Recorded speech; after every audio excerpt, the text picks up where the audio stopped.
Imagine finding out that a lot of what you learned in school is just plain wrong, that's right. Some of the historical facts, repeated by teachers, books, and even movies, are nothing more than big misunderstandings, or worse, lazy simplifications that ended up becoming absolute truths. And trust me, some of these mistakes are jaw-dropping. Today, we're going to travel back in time to uncover those historical misconceptions that seem obvious, but never happened the way you think. Stories that have been repeated so many times, they've become part of our collective imagination. You know that scene of Christopher Columbus proving the Earth was round? Or Napoleon, the short guy, leading armies with his hand tucked into his coat? Well, brace yourself, because these and other stories hide surprises that will change how you view the past. What's most curious is realizing how these myths have survived for centuries, even with research and discoveries showing the truth. It's as if we've created an alternative version of history, easier to memorize and tell, but far from reality. And here's the kicker. If they got so much wrong about such famous things, how many other details of the past do we still believe without questioning? So hold on tight, because from now on, we're going to dismantle one by one the most obvious historical errors that still confuse the entire world. But first, tell me, what's the biggest historical myth you believed your whole life and later found out was a lie? Drop it in the comments. Have you ever heard the story that Christopher Columbus was the great hero who discovered the Earth was round? Well, that's one of the biggest historical errors still circulating today. In fact, since ancient Greece, scholars already knew the planet wasn't flat. Philosophers like Aristotle, back in the 4th century BC, had observed the curved shape of the Earth's shadow during eclipses. Later, Eratosthenes even calculated the planet's circumference with impressive accuracy using just shadows and simple math. So, when Columbus set sail in 1492, no serious person in Europe still believed the Earth was a giant pancake. The real debate wasn't about the shape of the world, but the size of the oceans. Many navigators thought the journey would be too long to cross the Atlantic, and guess what? They were right. Columbus just got lucky by stumbling upon a continent in the middle of his route. Imagine this. The classic scene of teachers saying Columbus proved the Earth was round simply never happened. It's as if a movie became more popular than reality itself. And the craziest part? This myth is still taught in some schools today. But hold on, because that's not the only famous mistake. The next one involves a certain French emperor who got a reputation for being short without ever being that short. If I ask you to picture Napoleon Bonaparte, I bet you imagine a short guy in a military uniform with his hand tucked into his coat. Am I right? Well, another historical myth is about to crumble before your eyes. Napoleon's short reputation came from a big misunderstanding and a bit of British propaganda. During the 19th century, England was at war with France, and turning Napoleon into a caricature of an angry little man was the perfect way to mock the enemy. In reality, medical records from the time show Napoleon was about 1.69 meters tall, around 5'7". That's average for French men of his era. Some historians even suggest he was slightly taller than most. The confusion grew because official measurements were recorded in the French system, which differed slightly from the English system. So when his height was translated, Napoleon ended up seeming much shorter than he was. The result? The short nickname stuck with him forever, despite having no basis. And that classic pose with his hand in his coat, it wasn't some quirky habit or a trick to seem taller. It was simply a common style in formal portraits of the time, considered elegant and dignified. Now tell me, isn't it curious how the image of one of the world's most powerful men was shaped more by jokes and propaganda than by facts? But hold on, there's more. The next error is so widespread, it's still found in epic movies about Rome. When we think of Roman gladiators, the classic scene comes to mind: bloodthirsty warriors fighting to the death before a frenzied crowd in the Colosseum. Sounds like a Hollywood movie script, right? Well, another historical error that persists to this day. In reality, gladiator fights were indeed violent and dangerous, but they weren't always to the death. Gladiators were considered extremely valuable investments for their owners. After all, they were warriors trained for years, almost like professional athletes. Killing a talented gladiator in every fight would be like burning money. Historical sources show that many battles ended when one combatant was injured or could no longer fight. In those cases, the event organizer, not the crowd, decided whether the gladiator would be spared or executed. Yes, death was a possibility, but it wasn't the rule we see in movies. And there's more. Not all gladiators were slaves. Some free men volunteered to fight in pursuit of fame, money, or even social status. It was like an extreme sport of antiquity, where glory could be as tempting as the risk. Picture this. Instead of a slaughter spectacle, it was often more like an MMA championship with rules, referees, and even fans cheering for their favorite gladiators. Pretty curious, right? But hold on, because the next myth is even more surprising. The idea that the Middle Ages were a time of total darkness, with no science, no culture, no progress. Is that really true? If there's one label that's stuck in people's minds, it's that the Middle Ages were a period of complete darkness. No science, no culture, no progress. As if humanity just sat still for 1,000 years, waiting for the Renaissance.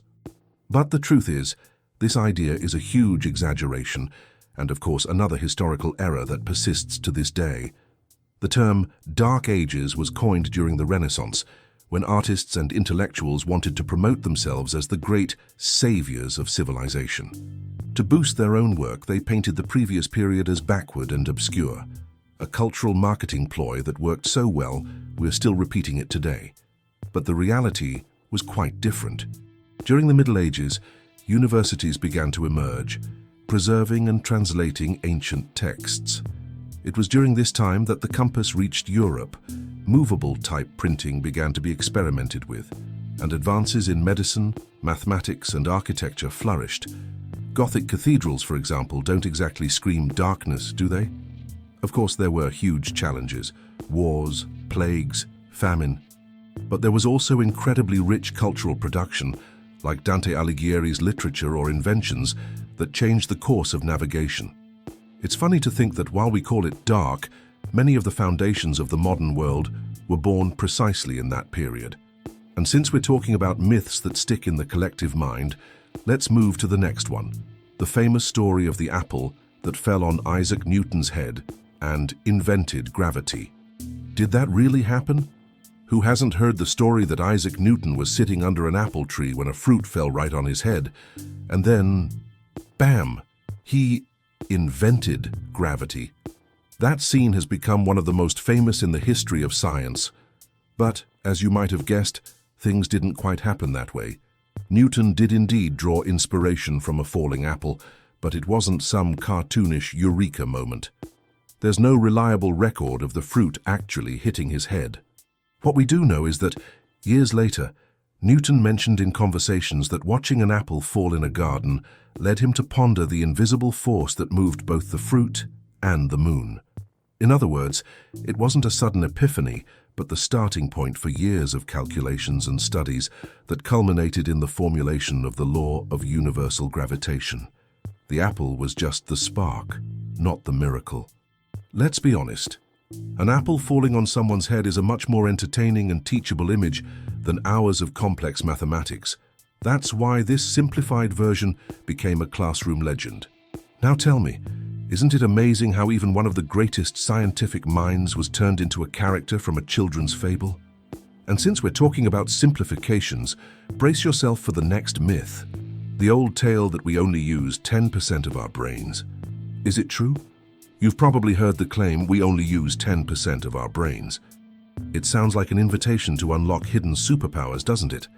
The problem is this story is completely false, and yet it's repeated in movies, books, and even motivational speeches.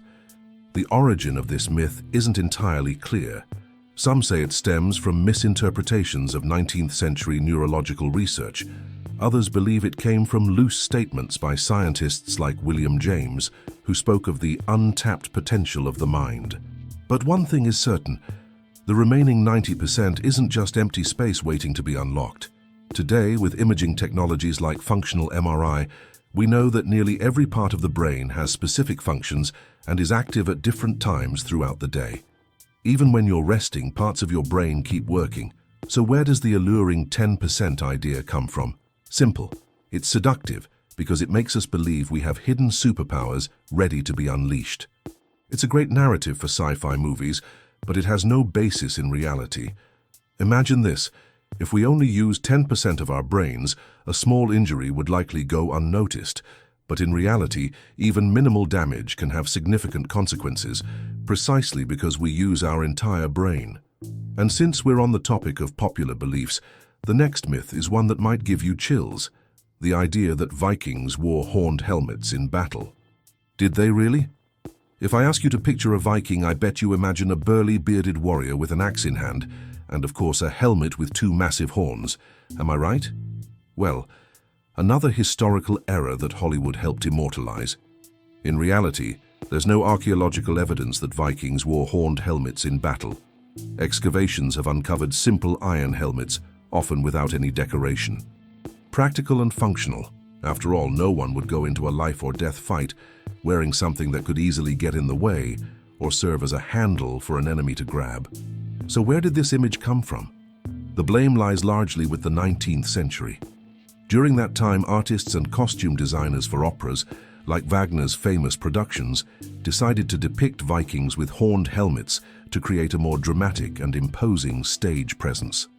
The idea caught on so strongly that it spread to illustrations, schoolbooks, and later movies. In other words, the horned Viking never existed. It was pure artistic invention. It's like if, 1,000 years from now, someone found a carnival costume and assumed all Brazilians went to work dressed like that. Curious, right? But hold on, because the next myth involves one of the greatest mysteries of ancient Egypt. Were the pyramids really built by slaves? When we think of Egypt's pyramids, it's almost automatic to imagine thousands of slaves whipped into exhaustion, dragging massive blocks under the scorching sun. That image is in nearly every movie and textbook, but the truth is quite different. Recent archaeological excavations show that the pyramid builders weren't slaves, but free workers, likely farmers. During the Nile's flooding season, when fields were submerged and agriculture paused, these men were recruited for construction work. In return, they received food, housing, and even medical care. Evidence of this was found in villages near the pyramids, where archaeologists uncovered remains of bread, beer, and bones, showing signs of advanced medical treatments for the time. A slave would hardly receive such care. Additionally, inscriptions on stones reveal that these work crews took pride in their roles, even giving their teams playful nicknames like construction sports teams. In other words, the pyramids weren't just pharaonic monuments, but symbols of a society's collective effort. The idea of suffering slaves came mostly from much later accounts, and of course Hollywood's love for drama. Imagine this: instead of an army of chained prisoners, the real scene was thousands of skilled, organized, and motivated workers. And since we're talking about Egypt and persistent myths, let's wrap up with a golden finale: the famous legend that Cleopatra was Egyptian. Was she really? When we hear the name Cleopatra, we immediately think of the last great queen of Egypt, a powerful, fascinating, and of course Egyptian woman.